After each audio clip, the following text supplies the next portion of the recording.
పరిశుద్ధుడైన మా పరలోకపు తండ్రి యేసుక్రీస్తు ప్రభు నీ పవిత్ర పాదాలకు వందనములు.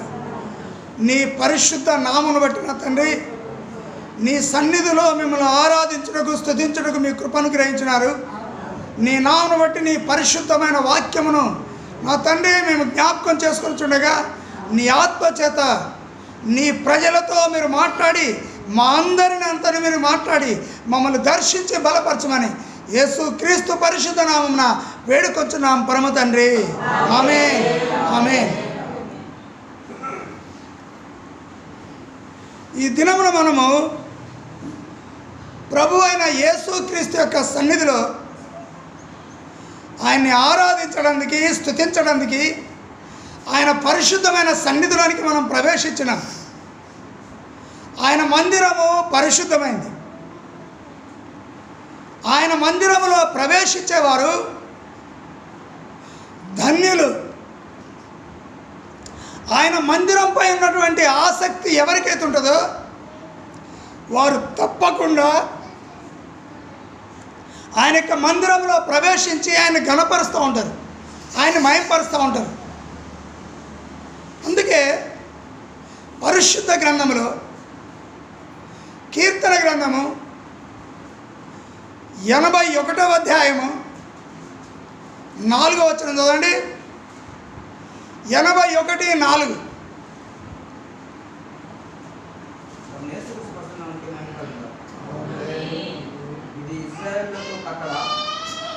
ఇది ఇశ్రాయేలులకు కట్టడ,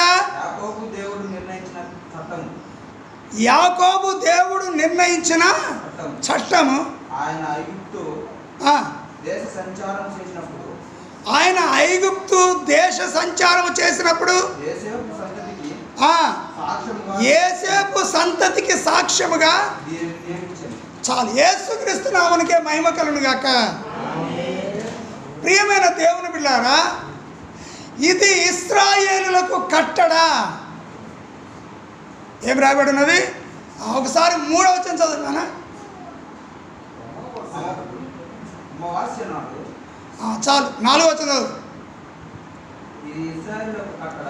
ఇది ఇశ్రాయేలులకు కట్టడ, యాకోబు దేవుడు. యాకోబు దేవుడు అనగా మరి సృష్టికర్త అయిన యెహోవా.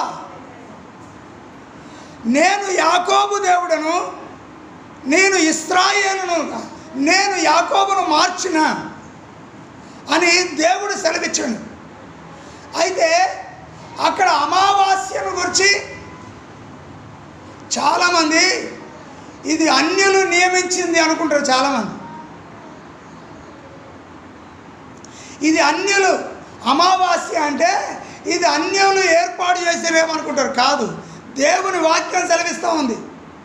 దేవుడు అంటా ఉన్నాడు, దేవుని వాక్యంలో భక్తులు అంటా ఉన్నాడు. 3వ వచనం చదువు. అమావాస్య నాడు ఏంటిది? గుమిగూడుడి అంటే కలుసుకోండి. కొమ్ము ఊదుడా? మరి కరెక్ట్ చదవండి. మరి అమావాస్య నాడు కొమ్ము ఊదుడి.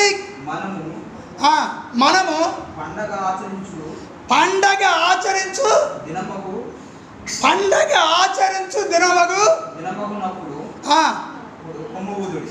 కొమ్ము ఊదుడి.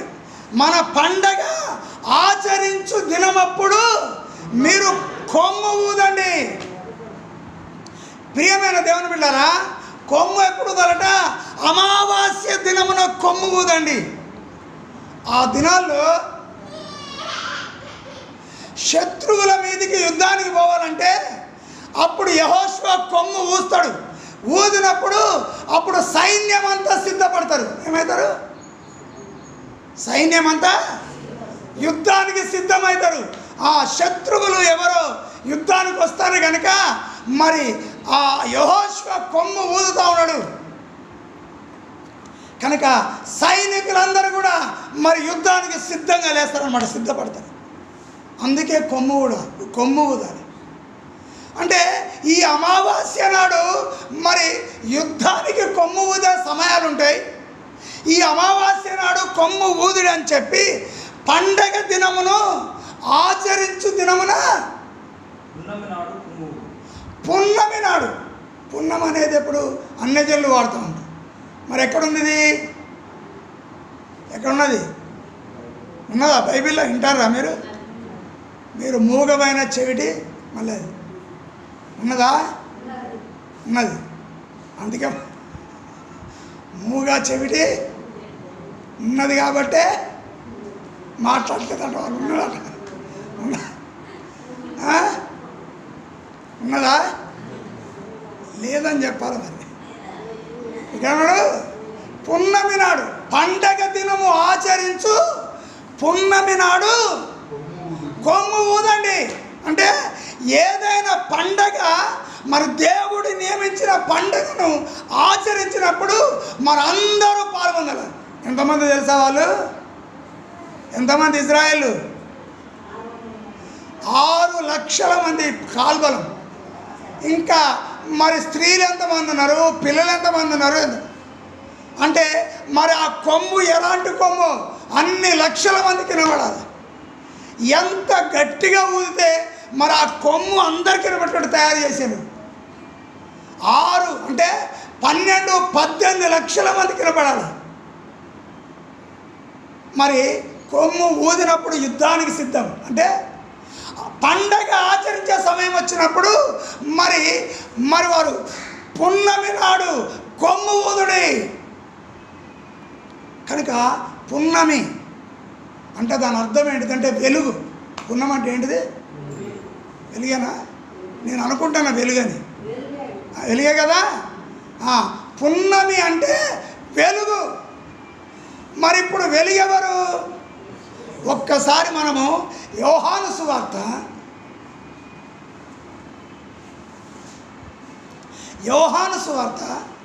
8వ అధ్యాయము 12వ వచనం. మరలా యేసు నేను లోకమునకు వెలుగును, నన్ను వెంబడించువాడు చీకటిలో నడవక జీవపు వెలుగు కలిగి ఉండునని వారితో చెప్పిన. యేసుక్రీస్తు నామమునకే మహిమ కలుగును గాక. నేను లోకమునకు వెలుగును, నన్ను వెంబడించేవారు జీవపు వెలుగు కలిగి ఉంటారు అన్నాడు. ఇప్పుడు కొమ్ము ఊదాల మనం ఎప్పుడు గలా? చీకటి అమావాస్య నాడు కొమ్ము ఊదండి. దేనికి? ఓ చీకటిలో ఉన్న ప్రజలారా, అమావాస్య అనగా చీకటి. ఆ చీకటితో మనము కొమ్ము ఊది ఏం చెప్పాలంటే, అమావాస్య నాడు చీకటి రోజు ఏం చెప్పాలంటే, ఇదిగో యేసయ్య వెలుగై ఉన్నాడు, ఆ యేసయ్య వెలుగు దగ్గరికి రండి. యేసయ్యను ఆరాధించడానికి, యేసయ్యను నమ్ముకుంటానికి, యేసయ్యను స్తుతించడానికి, యేసయ్యను ఆరాధించడానికి, యేసయ్యను గణపరచడానికి, యేసయ్యకు కృతజ్ఞతాస్తుతులు చెల్లించడానికి, యేసయ్య నామాన్ని మహిమపరచడానికి మీరందరూ ఈ యొక్క కూడుకోండి. ఈ పండగ మనం చేసుకుందాం. ఏం పండగ? పున్నమి నాడు వెలుగైన యేసయ్యను స్తుతించే పండగ, ప్రార్థించే పండగ, గణపరిచే పండగ. మనకు పండగ ఏంది చెప్పండి?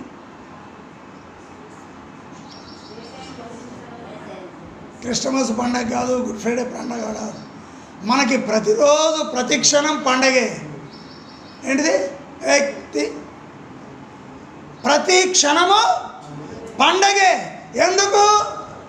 మనం ఇప్పుడు అమావాస్య నాడు లేము, అమావాస్యలో లేము, చీకటి వారిగా లేము. కనుక చీకటిలో ఉండి దేవుడు మన జీవపు వెలుగులోకి తెచ్చాడు. ఇప్పుడు మనము పున్నమి నాడు, మనం అమావాస్య నాడు కలుసుకోవద్దు. ఎప్పుడు కలుసుకోవద్దు? అమావాస్య నాడు మనం కలుసుకోవద్దు. అదేంటిది? చీకటి. చూడండి, అమావాస్యలో కట్టెలు కొడితే, మొద్దులు కొడితే, దూలాలు కొడితే, ఇంకా మొగరాలు కొడితే కర్రలు కొడితే ఏమైపోతాయట? పుచ్చిపోతాయా? పుచ్చిపో. అది అమావాస్య నాడు కొడితే అవి పుచ్చిపోవు. మరి పున్నమి నాడు కొడితే, పున్నమి ఎన్ని రోజులు ఉంటుంది? వెలుగు ఎన్ని రోజులు ఉంటుంది? మనకి 24 గంటలు వెలుగే ఉంటుంది. 12 గంటలు వెలుగు ఉంటుంది, 12 గంటలు చీకటి ఉంటుంది. దేవుడు చీకటిని వెలుగును వేరు చేసిండు. అందుకే పున్నమి నాడు అనగా పున్నమి అనగా వెలుగు. మరి వెలుగులో మనము కర్రలు కొట్టినప్పుడు ఏమైపోతాయట? పుచ్చిపోతాయట. మరి మనుషులు ఏమవుతారు? మనుషులు కూడా పుచ్చిపోతారా? వెలుగుంటేనే మనుషులు బ్రతుకుతారు. వెలుగుంటేనే మనుషులు బ్రతుకుతారు. ఎందుకు? ప్రతి మనిషికి లోకంలో వెలుగు అనేది కావాలి. వెలుగుంటేనే పంటలు పండుతాయి, వెలుగుంటేనే చెట్టు వెతుకుతుంది. ఆ వెలుగు సూర్యుడు, ఆ సూర్యుడు ఉంటేనే ఈ యొక్క పంటలు పైర్లు పండుతూ ఉంటాయి, మరి చెట్లు పండుతూ ఉంటాయి, ఫలములు వేస్తూ ఉంటాయి, వాటి కాలాన్ని బట్టి ఫలిస్తూ ఉంటాయి. వెలుగు అనేది కావాలి. అమావాస్య కాదు, పున్నమి కూడా కావాలి. అందుకే ఆ కర్రలు మరి ఆ పున్నమి టైంలో, పున్నమి అంటే వెలుగు, ఆ పున్నమి ఉన్న కాలంలో అంటే వెన్నెల కొట్టు ఉన్న సమయం. ఇప్పుడు వెన్నెల ఎప్పుడు ఉంటుంది? వెన్నెల ఎప్పుడు? రాత్రిపూట ఉంటుందా, పగలు ఉంటుందా అమ్మా? వెన్నెల ఎప్పుడు ఉంటుంది అంటే ఆ యొక్క వెన్నెల్లో మనం కొట్టకూడదు. ఏమైపోతుంది? వెన్నెల్లో కొడితే పుచ్చిపోతుంది. అందుకే అమావాస్య వస్తుంది. అమావాస్య దినముల్లోనే ఏం చేస్తారంటే కర్రలు కొడుతూ ఉంటారు. అన్నిటికి కావాల్సినవి అమావాస్యలోనే పోయి కొడుతూ ఉంటారు. ఎందుకంటే అది పుచ్చదు. అంటే మరి దేవుడు దాన్ని ఎందుకు నియమించిండో తెలియదు. ఎందుకు? దేవుడు భక్తులు అంటూ ఉన్నాడు, పగలు ఎండ దెబ్బైనను రాత్రి వెన్నెల దెబ్బైనను మీకు తగలదు అని రాయబడింది. పగలు ఎండ దెబ్బైనను రాత్రి వెన్నెల దెబ్బైనను మీకు. వెన్నెల దెబ్బ ఏం దెబ్బట? వెన్నెల దెబ్బ. అందుకే వెన్నెల్లో కర్రలు కొడితే ఆ దెబ్బ ఏమైపోద్ది? ఆ కర్రల మీద పడుతుంది, పుచ్చిపోతాయి. వెన్నెల్లో మనుషులు బయట పడుకున్నారు అనుకోండి, ఆ యొక్క మరి వెన్నెల దెబ్బ మనుషులకు ఉంటుందట. మరి వెలుగైన యేసుని వెంబడించేవారు, వెలుగైన యేసుని పూజించేవారు, వెలుగైన యేసుని గణపరిచేవారు, వెలుగైన యేసుని స్తుతించేవారు, వెలుగైన యేసుతో నడిచేవారికి వెన్నెల దెబ్బ లేదు, ఎండ దెబ్బ లేదు. ఇంత ఎండ కొట్టినా మన శరీరం అయితే మరి యొక్క ఎండ దెబ్బకు అలసిపోదు. ఒకవేళ అలసిపోయినా దానివల్ల వచ్చే శ్రమ మనకు కలగదు, దానివల్ల వచ్చే ఇబ్బంది మనకి రాదు. దేవుడు మనని కాపాడుతూ ఉంటాడు. ఎందుకు? మనము వెలుగైన యేసుతో ఉన్నాం కనుక. ప్రియమైన దేవుని బిడ్డలారా, అయితే ఇక్కడ భక్తులు అంటూ ఉన్నాడు, మరి అమావాస్య నాడు కొమ్ము ఊదుడి, పున్నమి నాడు పండగను, అమావాస్య నాడు పండగను ఆచరించండి అని ఇక్కడ అనలేదు. పున్నమి నాడు పండగను ఆచరించండి. ఆ పున్నమి ఎవరంటే మన యేసయ్యే పున్నమి. అందుకే ఆ యేసయ్యను అనుసరించడమే పండగ ఆచరించినట్లు, యేసయ్యను ప్రార్థించడమే పండగ ఆచరించినట్లు. అందుకే మనం యేసయ్యనే స్తుతిస్తూ గణపరుస్తూ ఉండాలి. కానీ ఆ యొక్క చీకటి నాడు మనము ఎట్టి పరిస్థితుల్లో ఆ చీకటైన అపవాదితో మనం ఉంటేందుకు వీల్లేదు, ఆ చీకటైన అపవాది క్రియలతో నడవటందుకు వీల్లేదు. అందుకే ఈ సమయమందు కొమ్ము ఊదండి. చీకట్లో ఉన్నవారు పున్నమైన వెలుగులోనికి వచ్చి ఆ వెలుగులో మీరందరూ యేసయ్యను స్తుతిస్తూ ఈ పండగ, యేసయ్యను కనపరిచే పండగలో మీరందరూ పాలు పొందండి కొమ్ము ఊస్తూ ఉన్నాడు. అమావాస్య నాడు ఊస్తున్నాడు, పున్నమి నాడు కూడా ఊస్తూనే ఉన్నాడు. కనుక మన 24 గంటలు కొమ్ము ఊదుతూనే ఉండాలి. దేనికి? వెలుగైన యేసయ్యను నమ్ముకోండి అని కొమ్ము ఊదాలి. యేసయ్యను స్తుతించడానికి రండి అని కొమ్ము ఊదాలి. అందుకే దీన్ని బట్టేనేమో కొన్ని పల్లెటూరులో సిఎస్ఐ వాళ్ళు ఆ చర్చి మీద గంట కడతారు, పెద్ద గంట. సిఎస్ఐ సంఘం వాళ్ళు ఏం చేస్తారంటే పెద్ద గంట కడతారు చర్చి ఆ పైన. టైము 8 అయితే 8 గంటలకు ప్రార్థన అనుకోండి, ఏం చేస్తారు, ఆ గంట మోగుతూ ఉంటుంది, గనగన గనగన మోగుతూ ఉంటుంది.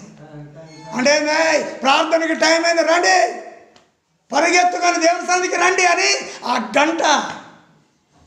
అప్పుడు కొమ్ము ఊదారు, యుద్ధానికి కొమ్ము ఊదేవారు, పండగను ఆచరించడానికి రండి అని కొమ్ము ఊదేవారు. లేకపోతే మరి ఒక కీడు వస్తుందని కొమ్ము, అంటే కొమ్ము ఊస్తానంటే ఏదో ప్రాబ్లం అని ఉంది, లేకపోతే మంచి అయిన ఉంది, చెడైన ఉంది. ఏం తెలుసుకోవాలో, కొమ్ము ఊస్తే మంచైనా ఉన్నది, చెడైన ఉంది. యుద్ధమైన జరుగుతుంది, లేకపోతే పండగ ఆచరించడం జరుగుతుంది, లేకపోతే అందరూ కలుసుకొని దేవుని స్తుతించాలన్నా జరుగుతుంది. అందుకే కొమ్ము ఊదేవారు. అప్పుడు ఈరోజు ప్రియమైన దేవుని బిడ్డలారా,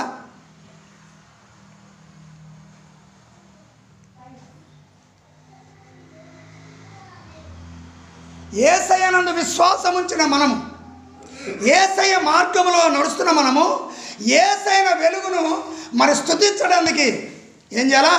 మనకు పండగ ఎప్పుడు? యేసు ప్రభు జన్మించిన దినమున పండగ కాదా?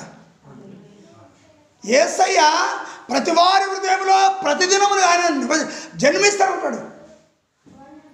కానీ మనందరము సమకూడాలి, మనందరము కలిసి యేసయ్యను స్తుతించాలంటే మరి క్రిస్మస్ రోజు, మరి యేసు పుట్టినరోజు, తర్వాత యేసయ్య మన కొరకు చనిపోయి తిరిగి లేచిన దినము, ఆ 2 సమయాల్లో మనందరము కూడా కూడుకోవాలి. ఇక్కడ ఏమంటాడు భక్తుడు? అక్కడ ఏమంటాడు భక్తుడు? ఏమంటాడు?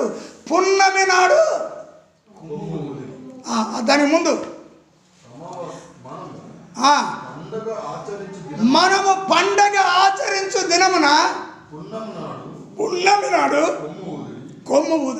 వెలుగు యేసయ్య వెలుగు మనలో ఉన్నాడు కనుక ఆయన స్తుతించి కనపరచడానికి మీరు కొమ్ము ఊదండి.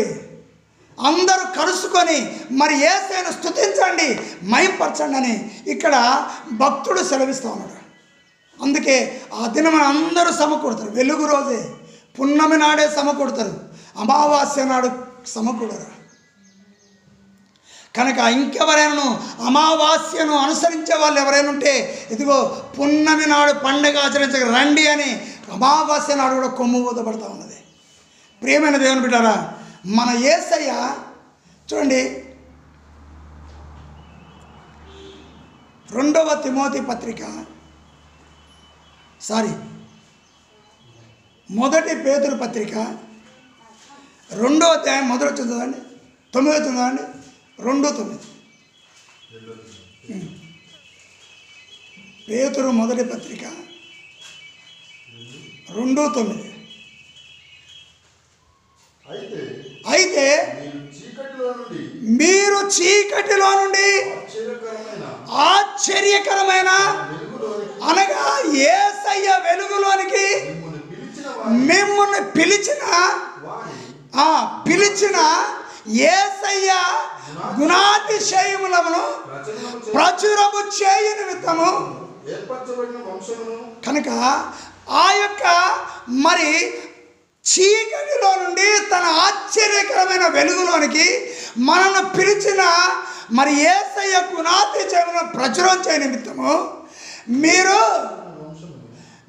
ఏర్పరచబడే వర్షము, రాజులైన యాజక సమూహము, పరిశుద్ధ జనము, దేవుని సొత్తైన ప్రజలైనారు. ఇప్పుడు ఎవరి యొక్క గుణాలు ఆచరిస్తున్నాం మనము?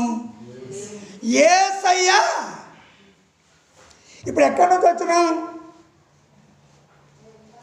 పాపమనే చెడు కార్యములనే అమావాస్యలో నుంచి వెలుగులో ఉండి ఈ వెలుగు అయిన యేసును ఆరాధించడానికి రండని పున్నమి నాడు కొమ్ము ఊదితే ఆ అమావాస్యలో చీకట్లో ఉన్న మనందరము ఇప్పుడు ఎక్కడికి వచ్చినాము? యేసయ్య ఎలుగులోనికి వచ్చినాము. చీకట్లో ఉన్న మనం ఎక్కడికి వచ్చినాము?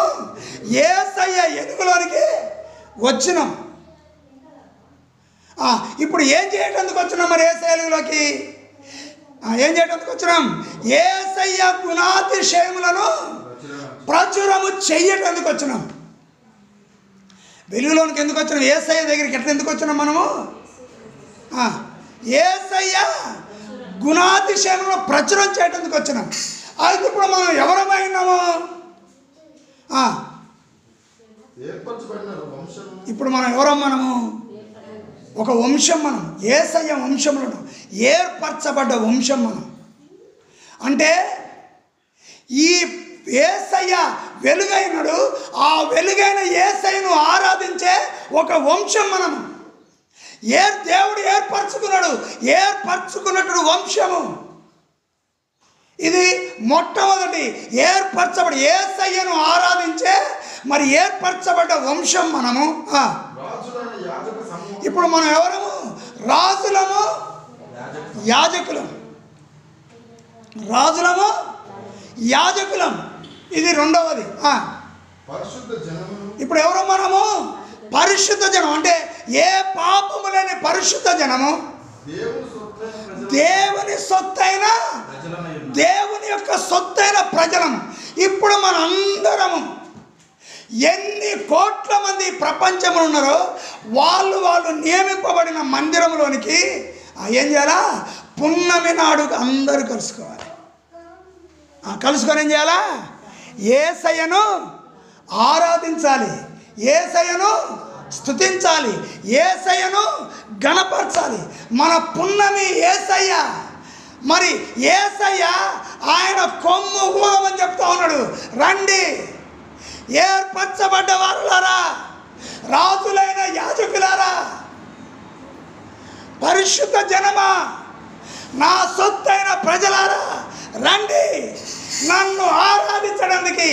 మరి పండగ ఏ విధంగా చేసుకుంటామో ఆ విధంగా సంతోషించి గంతులు వేసి ఆనందించడానికి నా యొక్క మందిరంలోకి రండి అని కొమ్ము ఊదబడతా ఉన్నది. ఎవరు వాళ్ళు? యేసయ్య గుణాతిశయములను ప్రచురం చేసేవారు. ఈ నలుగురు యేసయ్య వంశములో ఉన్నవారు. ఎవరు? ఏర్పరచబడ్డ వంశము, రాజులైన యాజక సమూహము, పరిశుద్ధ జనము, దేవుని సొత్తైన ప్రజలము. వీరు మాత్రమే దేవుని సన్నిధిలో సమకూడతారు. మరి అన్ని జనులు వస్తారా? దీంట్లోకి వస్తారా? పున్నమి నాడు అనగా వెలుగైన యేసయ్య దగ్గరికి ఎవరైనా వస్తారా? ఎవరు రారు. కానీ మనం ఏం చేయాలా? సమకూడాలి. ఇప్పుడు ఈ ఆదివారం దినమున ఒక్కయ్య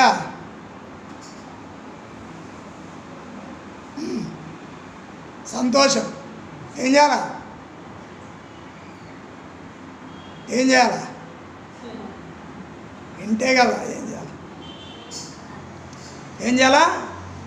మనందరం యేసయ్య. ఎందుకు? అమావాస్య అనే చీకట్లో నుంచి దేవుడు ఏం చేసాడు? పున్నమనే ఎలుగులోనికి దేవుడు మనని తీసుకొచ్చాడు. ఏం చేయడానికి? యేసయ్యను అందరం కూడుకొని యేసయ్యను స్తుతించడమే పండగ. యేసయ్యకు ప్రార్థన చేయడం పండగ. ఆయన నామమును కీర్తించడమే పండగ. ఆయన గురించి పాడటమే పండగ. ఆయన సన్నిధిలో మొరపెట్టడమే పండగ. ఆయన సన్నిధిలో ఆనందించడమే పండగ. ఆయన సన్నిధిలో సంతోషించడమే పండగ. ఆయన సన్నిధిలో ఆయన్ని గణపరచడమే పండగ. అందరూ కలుసుకొని ఒకరిని ఒకరు మరి పరామర్శించుకోవడమే పండగ. ఈ పండగలో మనము ఏం చేయాలి? ఆచరించడానికి ఎక్కడ రావాలా? ఆయన సన్నిధిలోనికి రావాలి. ఇప్పుడు మనందరం కూడా సమకూడిన. ఇప్పుడు ఎవరి వెలుగులో ఉన్నాం? మనము యేసయ్య వెలుగులో ఉన్నాం. అమావాస్యలో ఉన్నోళ్ళు రారు. వస్తారా? అమావాస్యలో ఉన్నోళ్ళు వస్తారు. చీకటి. అది చీకట్లో ఉన్నోళ్ళు వెలుగులోనికి రారు. అందుకే యోహాను సువార్త 1వ అధ్యాయము 3వ వచనంలో ఒక మాట ఉంటుంది, చదవండి.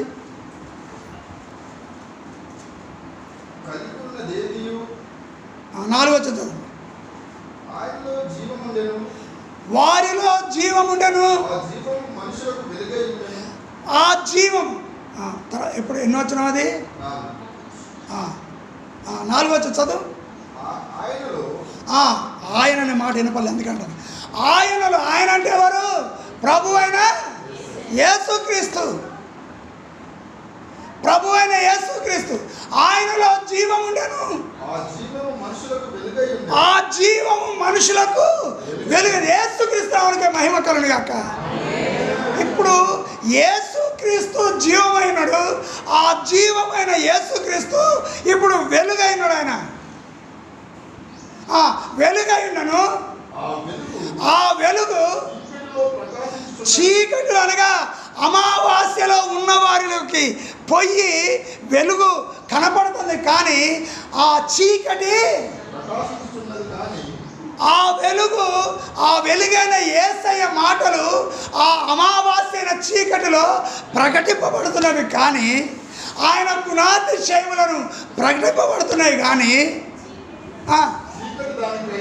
చీకటి దాన్ని గ్రహించట్లేదు. అందుకే అమావాస్యలో ఉన్నవాళ్ళు చీకట్లో ఉన్నారు, చీకట్లోనే ఉంటారు. ఇప్పుడు మనం ఎక్కడ ఉంటున్నాం? మరి యేసయ్య వెలుగులోనికి వచ్చినాం. ఇప్పుడు ఎక్కడ ఉంటున్నాం? ఆయన్ని స్తుతించే పండగ చేసే గుంపులోనికి అందరం సమకూడినాం. ఇప్పుడు ఆయన్ని ఆరాధిస్తాము, ఆయన మహింపరుస్తాము. ఇంత గొప్ప కృపను దేవుడు మనకు అనుగ్రహించాడు. అందుకే ఆయనలో జీవం ఉండెను. ఆ జీవం మనుషులకు వెలుగైండను, కానీ వెలుగైండను. ఆ వెలుగు చీకట్లో ప్రకాశిస్తున్నది, కానీ గ్రహించట్లేదు. అందుకే ప్రభువు దగ్గరికి పాపం చేసేవారు రాలేకపోతూ ఉన్నారు, చెడు కార్యములు జరిగించేవారు రాలేకపోతూ ఉన్నారు. మరి ఈ లోక సంబంధమైన పూజలు పునస్కారాలు, సృష్టిని సేవిస్తూ పూజిస్తూ, మరి అన్యజనుల యొక్క ఆచారాలు కలిగి విగ్రహారాధనలు చేస్తూ వారు చీకటిలోనే ఉండి వెలుగులోనికి రాలేకపోతూ ఉన్నారు. చీకటిలో యేసయ్య మాటలు వినపడుతున్నాయి మనుషులకు, కానీ వారు అమావాస్యలో ఉన్నారు. కొమ్ము ఊదపడుతుంది, కానీ ఆ అమావాస్యలో ఉన్నవాళ్ళు మరి రాలేకపోతూ ఉన్నారు. వారి పాపమే వారికి శాపంగా మారిపోయింది. కానీ ఎవరైతే ఆ అమావాస్య నుంచి కొమ్ము ఊదగానే, యేసయ్య కొమ్ము ఊదగానే, ఎవరైతే అమావాస్య చీకటి నుంచి ఆయన యొక్క వెలుగులోకి వచ్చారో వారు ధన్యులు. వారు ఎల్లప్పుడూ యేసయ్య వెలుగులో ఆనందించుకుంటూ సంతోషపడుతూ ఉంటారు. చీకటి దాన్ని గ్రహించట్లేదు. యేసయ్య గుణముల గురించి ప్రపంచంలో అనేక మంది భక్తులు, సేవకులు, విశ్వాసులు మరి ప్రజలకు బోధిస్తారు, కానీ వారు చీకట్లో నుండి ఆచరణ వెలుగులోనికి రావట్లేదు చాలామంది. మరి వారి కోసం ఏం చేయాలా? మనం ప్రార్థన చేయాలా, దేవుని సన్నిధిలో మొరపెట్టాలా. చీకటిలో ఆ వెలుగు చీకటిలో ప్రకాశించునని చీకటి దాన్ని గ్రహింపకుండాను.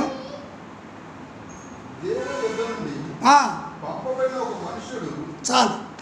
కనుక ప్రియమైన దేవుని బిడ్డలారా, మరి వెలుగైన యేసుక్రీస్తు ఈ లోకములో మరి ప్రకాశిస్తూ ఉన్నాడు. తన బిడ్డల ద్వారా అనేక అద్భుతాలు జరిగిస్తూ ఉన్నాడు. ఆయన బిడ్డల ద్వారా ఆయన యొక్క నామమును ప్రకటిస్తూ ఉన్నాడు. కనుక ఎవరైతే చీకట్లో నుంచి ఆయన సన్నిధికి వస్తారో వారు ఆయన వంశంలో ఉన్నవారు. కనుక ఈ వంశానికి ఇక రంది లేదు, ఈ వంశానికి చింత లేదు. ఇది ఎవరి వంశం? ఇది ఏర్పరచబడ్డ వంశము. ఎవరు ఏర్పరచుకున్నారు? యేసయ్య ఏర్పరచుకున్నాడు. ఏర్పరచబడ్డ వంశం మనము, రాజులం మనము. ఎవరో మనం? లోకానికే రాజులం మనం, రాజులం, యాజక సమూహం. మనము ప్రార్థన చేస్తేనే ఒకరి పాపము నుంచి విడుదల జరుగుతుంది. మనం ప్రార్థన చేస్తేనే యేసయ్యకి ఒక రోగి స్వస్థత పొందుతాడు. మనం ప్రార్థన చేస్తేనే ఒక కష్టంలో ఉన్నవారు విడిపింపబడతారు. యాజక సమూహం మనందరం. పరిశుద్ధ జనము అంటే మన హృదయంలో, మన తల నుంచి అరికాలకు ఏ పాపము లేని పరిశుద్ధ జనము. అంతేకాదు దేవుని సొత్తైన ప్రజల మనం. కనుక ఆ క్రీస్తును మనం ప్రకటిస్తూ ఉన్నాం. వారు వస్తారో రారో, నమ్ముతారో నమ్మరో మనకు అవసరం లేదు. కానీ చీకట్లో నుంచి ఆయన వెలుగులోకి వచ్చిన మనందరము ఓకే, మన ఆజ్ఞలు, దేవుని ఆజ్ఞలు అనుసరిస్తున్న మనందరం కూడా ఏం చేయాలి? కూడుకొని, ఈలాగూ కూడుకొని, శ్రమ ఎక్కువైతే ఇంకెక్కువ కూడుకోవాలి, కష్టం ఎక్కువైతే ఇంకెక్కువ కూడుకోవాలి, నిందల అవమానాలు ఎక్కువైతే ఇంకా ఎక్కువ కూడుకోవాలి. కూడుకొని ఏం చేయాలి? మనల్ని మనమే యేసయ్య సన్నిధిలో సంతోషంగా ఆనందంగా మరి ప్రార్థన చేసుకుంటూ ఉండాలి. చీకటితో మనకు పొత్తొద్దు, లోక ప్రజలతో మనకు పొత్తొద్దు, అన్యజనులతో మనకు పొందొద్దు. యేసయ్యతోని, యేసయ్య బిడ్డలతోనే మనం కలిసి లోకములో యేసయ్యను మహింపరుస్తూ ఉండాలి. అట్టి కృప నీ జీవితంలో పొందడానికి ఇష్టపడుతున్నావా? అందుకే చూడండి, మత్తయి సువార్త 5వ అధ్యాయము 14వ వచనం,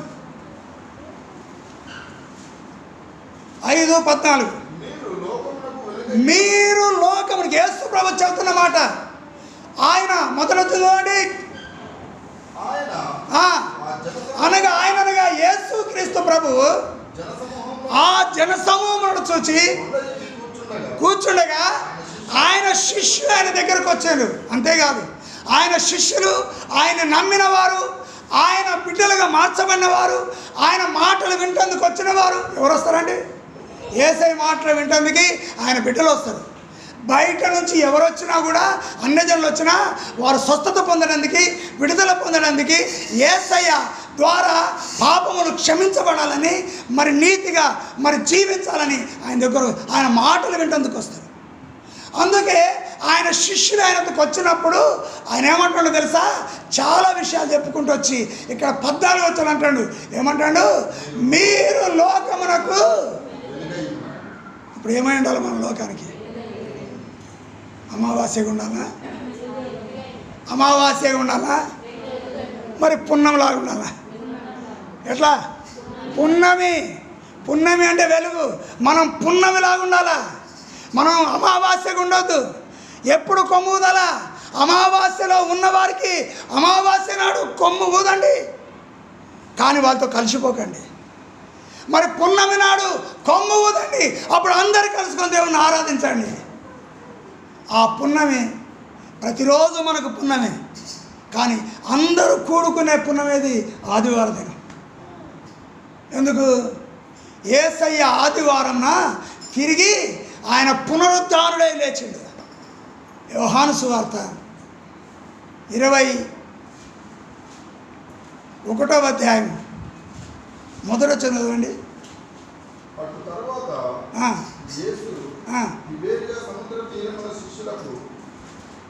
20 చదవండి. 20 అధ్యాయం 1 వచ్చింది. 20 అధ్యాయం 21 వచ్చింది. 21.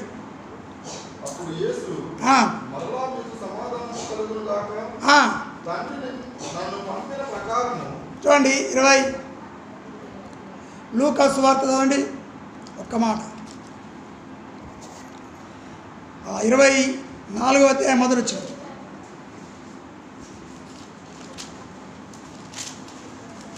24 మొదలు వచ్చింది.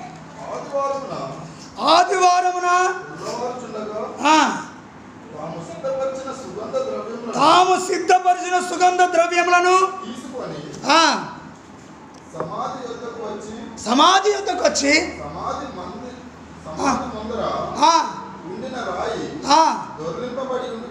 చూచి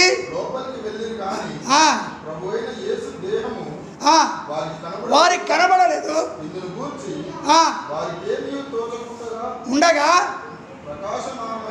ప్రకాశమానమైన అంటే వెలుగుతున్న ప్రకాశమానమైన వస్త్రములు ధరించుకున్న ఇద్దరు మనుషులు నిలవబడి భయపడి ఉండగా, మీరు సజీవుడైన వారిని మీరెందుకు మృతులలో వెతుకుతున్నారు? ఆయన ఇక్కడ లేడు, ఆయన లేచి ఉన్నాడు. యేసుక్రీస్తు నామమునకే మహిమ కలుగును గాక. మీరు పాపములో అమావాస్యలో వెతికితే యేసయ్య మీకెట్లా కనపడతాడు? చీకటిలో ఉండి పాపములో ఉండి యేసయ్య కోసం ఎదురు చూస్తే ఎట్లా యేసయ్య మరి నీకు కనపడతాడు? ఎక్కడ రావాలా? పున్నమిలో మనం వెలుగయి మనము వెలుగు సంబంధులుగా మార్చబడితే యేసయ్య కనపడతాడు, మాట్లాడతాడు, దర్శనమిస్తాడు. ఇప్పుడు వారు యేసయ్య బిడ్డలు కనుకనే యేసయ్య సమాధి దగ్గరికి వెళ్ళారు కనుకనే మరి యేసయ్య మరి సమాధిలో ఉన్నాడు. ఆయన యొక్క దేహానికి సుగంధ ద్రవ్యాలు పుయ్యాలని ఈలుపోతాను. అరే పిచ్చి పిల్లలారా, మీరు నమ్మిన యేసయ్య మరి శరీరానికి సుగంధ ద్రవ్యాలు రాయించుకుంటందుకు ఆయన చచ్చిపోయి లేడు. ఆయన తిరిగి ఆయన లేచిండు. ఆమె సజీవుడైన దేవుడు. అక్కడికి పోతే మన శరీరం ఎందుకు కనపడుతుంది? వాళ్ళకి కనపడదు. శరీరం ఏం కనపడదు? మరి ఏమీ లేదు, ఏం కనపడలేదు. వాళ్ళు అరే ఏమైపోయింది యేసు శరీరం ఇంకా శరీరం కోసం ఆలోచిస్తారు. ఆయన మహిమ శరీరుడిగా లేచిండు ఆయన మృతుల్లో. అందుకే మరి ఇప్పుడు ఆ విషయాన్ని వాస్తవాన్ని చెప్పాలా? ఇలా తెలియాలా లేదా? ఈ ప్రజలకు తెలియాలా లేదా? కొమ్ము ఊదాలి ఇప్పుడుగా. ఎవరు ఊదాల కొమ్ము? దేవుని దూతలు కొమ్ము ఊస్తాను. దేవుని దూతలు కొమ్ము ఊస్తాను. ఎప్పుడు? ఇది పున్నమి నాడు, పున్నమి రోజు. ఇది యేసయ్య లేచిన దినము, పున్నమి దినము. ఈ పున్నమి నాడు దేవుని దూతలు ప్రకాశమైన వస్త్రములు తెచ్చుకుని వచ్చి ఆ యొక్క కొమ్ము ఊదుతూ ఉన్నారు. వారి నోరే కొమ్ము. ఈరోజు నీ నోరే కొమ్ము. ఇక మన కొమ్ములు వస్తుంది. ఈరోజు మైకే కొమ్ము. అప్పుడేం కొమ్ములు ఉండే, ఇప్పుడేం మైకులు వచ్చినాయి. అవునా కాదు? మనుషులకి దేవుడు జ్ఞానం ఇచ్చే కొద్దీ ఎట్లా తయారు చేస్తారు. అప్పుడు కొమ్ములు, ఇప్పుడేమో మైకులు, స్పీకర్లు, పెద్ద స్పీకర్లు. ఇక్కడైతే 4 కిలోమీటర్లు పడుతుంది. ఇప్పుడు దూతలు కొమ్ము ఊతా ఉన్నారు. వారికి ఏ కొమ్ము లేదు కానీ నోటితో కొమ్ము ఊతారు. ఏమని? సజీవుడైన దేవుణ్ణి మీరెందుకు మృతుల్లో వెతుకుతున్నారు? ఎక్కడ ఎతకాలి ఇప్పుడు? ఆయన ఎక్కడ ఎతకాలి? వెలుగులో ఎతకాలి, చీకట్లో కాదు వెతికేది. చచ్చిపోయింది ఆయన సమాధిలో కాదు ఎతికేది. ఎక్కడ ఎతకాలి? ఆయన శరీరానికి సుగంధ ద్రవ్యాలు పూద్దారా అని సుగంధ ద్రవ్యాలు కొనుక్కొని పోవడం కాదు. దేవుని మందిరానికి సుగంధ ద్రవ్యాలు వేసుకొని పోవడం కాదు. మంచిగా సెంట్ వేసేసి కొట్టి మంచిగా బట్టలు సెంట్ వేసి ముఖానికి పౌడర్ పూసి ముఖానికి ఇంకే అక్క ఈ సుగంధ ద్రవ్యాలా లేకపోతే ఈ పనికిమాల ద్రవ్యాలా? పౌడరు, సెంటు, ఇంకా చాలా ఉన్నాయిగా పేర్లు చెప్తారా? ఇవన్నీ ఏంటిది? అక్కడ నువ్వు పక్కన కూర్చోనుకో, ఆడికి వస్తూ ఉండదు వాసన. ఈడ కూర్చోడం వస్తుంది. అరే ఎవరో సెంటు పెట్టుకొని వచ్చారు. ఇవి కాదు పెట్టుకొని వచ్చేది. పున్నమి నాడు ఆయన్ని స్తుతించి మహింపరచడానికి ఆదివారం ఈ కాదు వేసుకొని వచ్చేది. ఉన్న పాటునే రావాలి. చెమటకాయ వస్తుందని పెట్టుకుంటున్నాను. ఏమొస్తుందని? చెమటకాయ వస్తుందని. సుగంధ ద్రవ్యాలు తీసుకొని పోవడం కాదు. ఆయన సమాధిలో లేడు, ఆయన సజీవుడై లేచుండి కనుక మీరు మృతుల్లో వెతకొద్దు. ఇక మీరు మృతులుగా ఉండి మృతుల్లో వెతకొద్దు. మీరు చీకట్లో ఉండి చీకట్లో వెతకొద్దు. మీరు అన్యాయ స్థలం ఉండి అన్యాయ స్థలములో వెతకొద్దు. మీరు వెలుగులోనికి రండి. ఆయన వంశముగా మార్చబడండి. ఆ వెలుగులో వెతకండి. ఆయన మీతో మాట్లాడతాడు. ఆయన దూతలు మీతో మాట్లాడతారు. ఆయన బిడ్డలు మీకు అనేక సంగతులు వివరిస్తారు. అందుకే మనము ఆ దూతలు అంటారు, మరి సజీవుడైన దేవుణ్ణి ఎందుకు, సజీవుడైన వారిని మీరు మృతుల్లో ఎతుకుతున్నారు?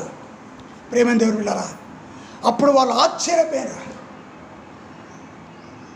యేసు ప్రభు దేహానికి పూయడానికి సుగంధ ద్రవ్యాలు పట్టుకొని వస్తే యేసు ప్రభు లేడు కదా, మరి ఎవరికి పూస్తారు? ఇక మీరు పూసుకోండి. ఎవరు పూసుకోవాలా? తీసపోయిన వాళ్ళు పూసుకోవాలా? చెప్పరేంది? ఈ సుగంధ ద్రవ్యాలు తీసపోయిన వాళ్ళు పూసుకోవాలా? ఏం చేశాను? ఆ సుగంధ ద్రవ్యాలను అక్కడ పడేసేది. ఆయన పూయడం తీసపోయిన ఆయన లేడు, ఆయన బ్రతుకున్నాడు. అందుకే సుగంధ ద్రవ్యాలు ఎవరికి పూస్తారంటే చచ్చిపోయిన శవాలకు పోతారు. మరి చచ్చిపోయిన శవాలకి సుగంధ ద్రవ్యాలు పూస్తారు కానీ బతికున్న వాళ్ళు పూసుకోవడం ఏంది? ఆలోచించాలన్నా లేదా? బతికున్న వాళ్ళు పూసుకోవడం ఏంది? అంటే మనం సచ్చి వాళ్ళతో సమానం అన్నట్టు. అంటే మనం మృతులనే. యేసయ్యకు పూద్దామని పోతే ఆయన లేడా, ఆయన లేచిండా, ఆయనకు అవసరం లేదు సుగంధ గారు. ఇక మీరు మృతులుగా ఉంటే పూసుకోండి మరిగా. అందుకే మనము సుగంధ ద్రవ్యాల విషయంలో కూడా ఆలోచించాలి. అది శవాలకు రాదు. ఎందుకు? ఆ శవము ఒకవేళ మరి స్మెల్ దుర్వాసన వస్తుందేమని సుగంధ ద్రవ్యాలకు వస్తుంది. ఇక ఆయన ఈ రోజు నుంచి కనపడ్డ మనకి కనుక ఏమైనా పూసేటువంటి ఇప్పుడే పూయండి. మరి బంగారం ఎందుకు పెట్టారు? ఆ ₹1,00,000 తీసుకొచ్చి ఆ పెట్టెలో ఎందుకు పెట్టారు? లేకపోతే విలువైనవి తీసుకొచ్చి ఎందుకు పెట్టారు? శరీరానికి పూస్తారు కానీ మరి పెట్టెలో పెట్టవచ్చుగా, పెట్టారు. ఎందుకవి మట్టి అయిపోతాయి, పనికి రాకుండా పోతాయి. కనుక ప్రేమ నిలబడరా, మనము యేసయ్యను మృతుల్లో కాదు వెతికేది. అయితే మనం మృతుల గుండి కాదు వెతికేది, మనం ఆ యేసయ్య వెలుగులోకి వచ్చి ఆ వెలుగులో ఉన్న యేసయ్యను వెతికినప్పుడు ఆయన మనతో ఉండి మనం నడిపిస్తూ ఉంటాడు. ఆయన తన రాజ్యానికి మనం సిద్ధపరిచి ఆయన వచ్చినప్పుడు ఆ రాజ్యాన్ని తీసుకొని పోతాడు. అట్టి కృప దేవుడు మనకి ఇవ్వడం కోసమై ప్రార్థన చేద్దాం. ఆమేన్. అందరూ మోకరించండి, ప్రార్థన చేద్దాం. పరిశుద్ధుడైన మా పరలోకపు తండ్రి యేసుక్రీస్తు ప్రభువు నీ పవిత్ర పాదాలకు వందనములు. నీ పరిశుద్ధ గ్రంథంలోని మాటలను నాయన నీ బిడ్డలకు వెల్లడిపరిచిన దేవుడు అయ్యా, ఆ మాటలు వారంతరాత్మతో నిలిచుటకు నీ గొప్ప భాగ్యం తెచ్చామని అయ్యా. ఎవరైతే నీ వెలుగులోనికి ఇంకా రాలేదో ఆ వెలుగులోనికి వచ్చి నిన్ను ఘనపరచుటకు వారు వెలుగైంటకు నీ గొప్ప భాగ్యం ఇచ్చామని యేసు క్రీస్తు పరిశుద్ధ నామమున వేడుకొచ్చున్నాం పరమ తండ్రి. ఆమేన్, ఆమేన్.